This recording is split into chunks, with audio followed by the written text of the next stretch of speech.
For direct mounting to S-tile, flat tile, or metal roofs, you will use the roof tile adhesive to secure the panel. First, position the panel in the desired location and determine where it comes in contact with the surface area of the tiles. Make sure to route the wire down the center of the tiles so it can move freely for positioning later.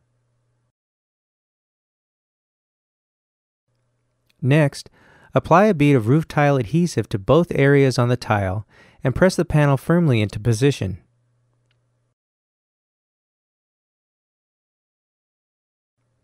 Both surfaces should be dry and free of any dirt or solvents.